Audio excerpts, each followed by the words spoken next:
Bonjour et bienvenue sur notre chaîne Il peut le faire. Aujourd'hui, on va vous montrer comment monter une cuisine. Bon, pour réaliser ce tuto, on vous a prévu une cuisine d'angle. Donc, vous voulez peut-être voir les plans, ça va vous aider. Donc voici, hop, le plan. Et voici la vue 3D. Sympa, non? Donc maintenant, à vos outils, on démarre. Bon, c'est parti. On va monter les caissons. On va vous montrer comment ça se passe, c'est très simple, c'est comme n'importe quel meuble, Conforama, Ikea ou peu importe, c'est toujours pareil avec des chevilles en bois, des vis. Donc on va vous montrer le premier et vous allez faire de même de votre côté. Vous montez tous les caissons et ensuite on se retrouve pour les mettre en place.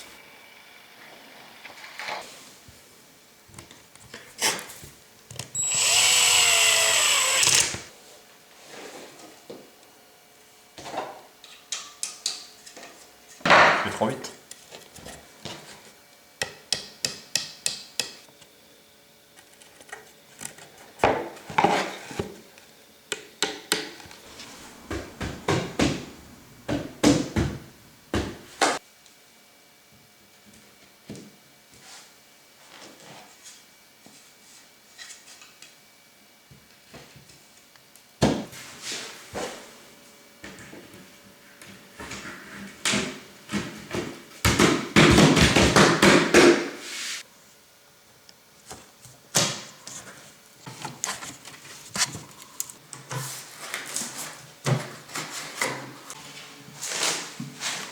Et là, il y a le truc qui se démonte.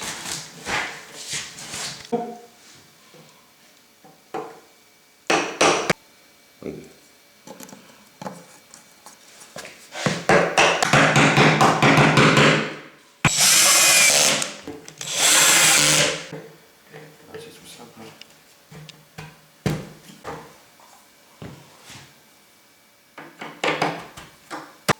Alors vous avez des petites bagues ici. Il ne faut surtout pas les jeter, elles vous serviront pour fixer les plaintes le moment venu, sur les pieds.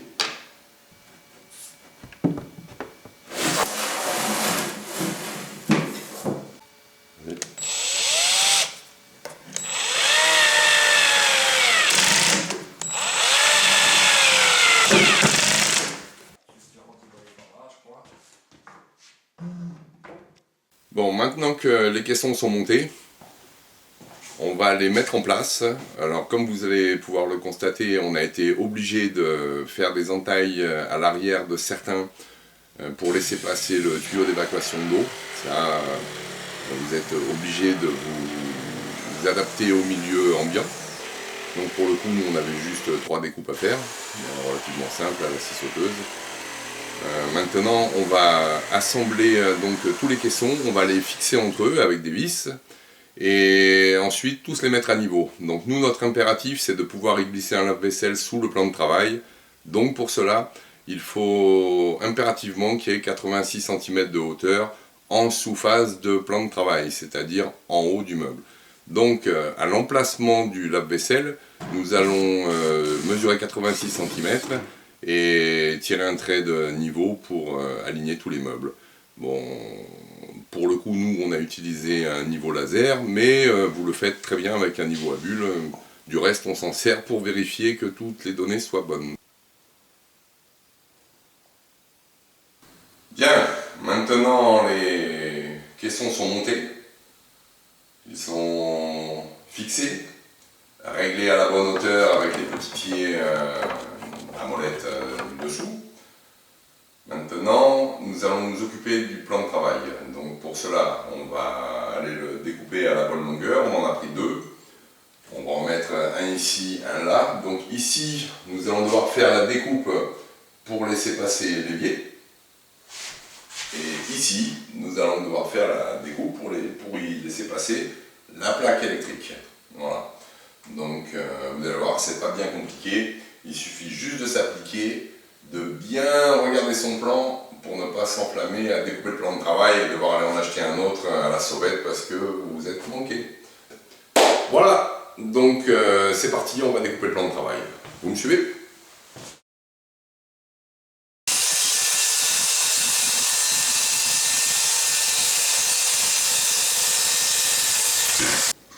Bien, nous allons commencer par tracer.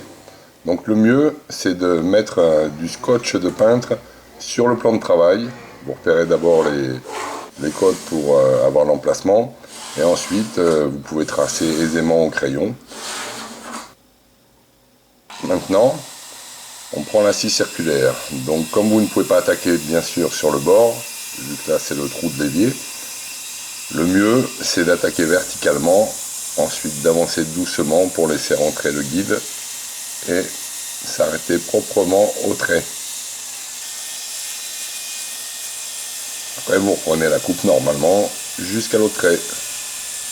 Voilà, donc vous regardez, vous calez bien l'avant de la machine au repère et vous alignez la lame. Tranquillement, le guide est passé et là maintenant vous poussez jusqu'à l'autre trait. Vous faites les 4 côtés comme ça. Vous voyez, on arrive doucement. Comme la lame de la scie circulaire est ronde, automatiquement on ne peut pas avoir une coupe franche jusqu'au bord. Donc pour cela il faut prendre la scie égoïne et finir aux 4 angles et hop, ça part tout seul. Voilà, on a collé et vissé les plans de travail, donc on y pose l'évier ainsi que la plaque électrique et tout passe. Nos codes sont bonnes. Maintenant on va s'occuper des portes. Donc les portes de placard, une partie à fixer sur le meuble, pas très compliqué, il faut faire attention avec une visseuse, il faut toujours la débrayer pour éviter d'endommager le bois. Voilà, donc comme vous pouvez le voir, on a débrayé en bout de course. Voilà. Et après, vous les enclenchez, ça marche tout seul. Il y a un petit cache à mettre dessus pour cacher les vis, il suffit de l'emboîter. Et voilà, ça marche très bien. La porte se ferme. Impeccable. Donc là maintenant, je vais attaquer le montage des tiroirs. Donc je vous montre le premier comment ça fonctionne. Le principe, on met de la colle dans les trous, on y envoie les petites chevilles en bois. Voilà, on fait pareil de l'autre côté. On enfonce. On y met le fond du tiroir. Pareil sur la façade. Voilà, une goutte suffit hein, parce qu'après ça déborde de partout, c'est pas intéressant. Et la façade est posée. Voilà. Donc je vais faire de même pour les deux autres, vu qu'on a un meuble de 60 qui est composé de 3 tiroirs, 2 grands et un petit. Donc, comme vous pouvez le voir, c'est très rapide. Bon, il faut penser quand même à respecter un temps de séchage une fois les tiroirs faits. Là maintenant, on s'attaque au rail du tiroir, donc à mettre en place dans les trous prévus à cet effet. Pareil, c'est pas bien compliqué. 2 grosses vis pour le caler et une petite vis pour empêcher que ça bouge à l'arrière. Bien, pendant que les tiroirs sèchent, on en profite pour coller la façade latérale extérieure gauche. Donc comme vous pouvez le voir, c'est relativement simple, il suffit de mettre de la colle, un petit serre-joint pour la maintenir et directement 4 vis à l'arrière. Bon, bien sûr, faites attention que ça ne dépasse pas. Voilà, les tiroirs ont séché, donc on les met sur les rails. Il y a un petit clips à rentrer dans le trou et 2 vis pour finir.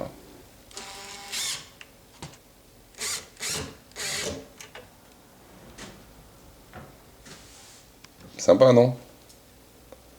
Maintenant, on va attaquer le collage des crédences. Donc on commence d'abord par la crédence en verre, c'est-à-dire celle du point chaud.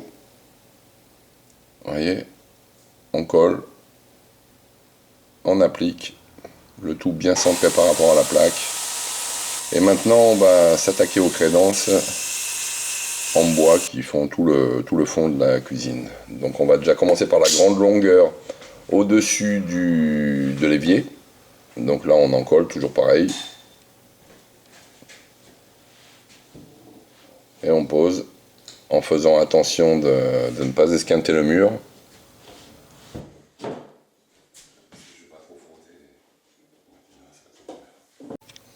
Bien là, vous tapotez partout à la main pour étaler la colle.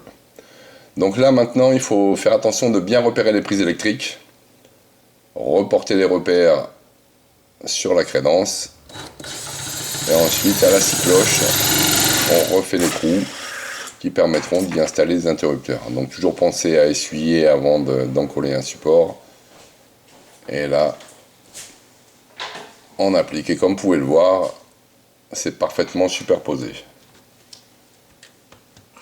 On remet les interrupteurs.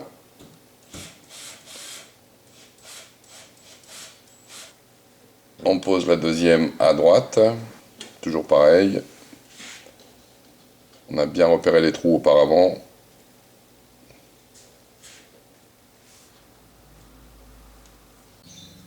Bien, nous allons poser la hotte. Donc là, on la met en place pour repérer les trous de fixation. Bon, comme c'est du placo, on utilise de la cheville mollie. Avec la pince, on les écarte bien et on remet la hotte en place.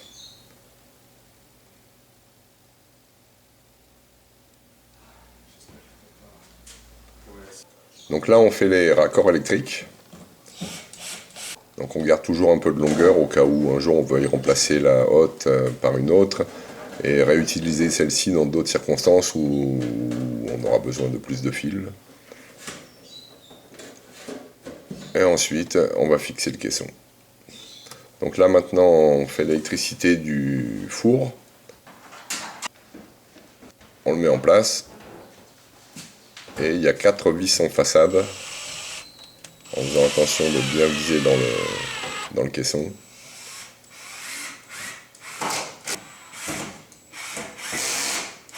Et voilà. Il y a un petit habillage à mettre en bas, avec des clips. Bon, maintenant on va poser l'évier. Donc nous on a opté pour un joint de silicone qui va épouser parfaitement la gorge qui est tout autour de l'évier. On le serre, on le fixe avec les pattes de fixation prévues à cet effet. Donc maintenant, raccordement de plomberie. Maintenant, on pose les poignées des façades. Donc on commence par les tiroirs. Mais bon, ça n'a pas d'importance. Ensuite, nous on a fait les portes. Donc perçage.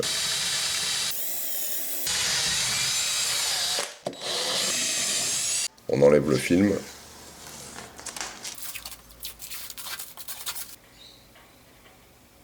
Et 2 vis.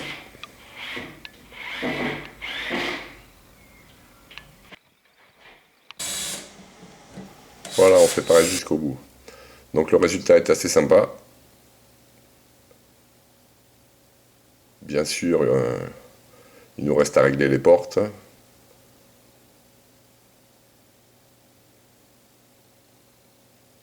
Voilà, maintenant on s'attaque aux plaintes. Donc un petit clips et on vient se fixer sur le pied. Donc on les découpe avec une circulaire exprès pour les plaintes, mais vous pouvez pour le coup utiliser une scie Egoin ou n'importe quoi. Voilà, on repère bien en face des pieds et on fixe. Donc nous on a pris le parti de les coller les unes aux autres. Il y en a qui préfèrent ne pas les coller. Bon, personnellement, des plaintes, c'est pas pour les enlever.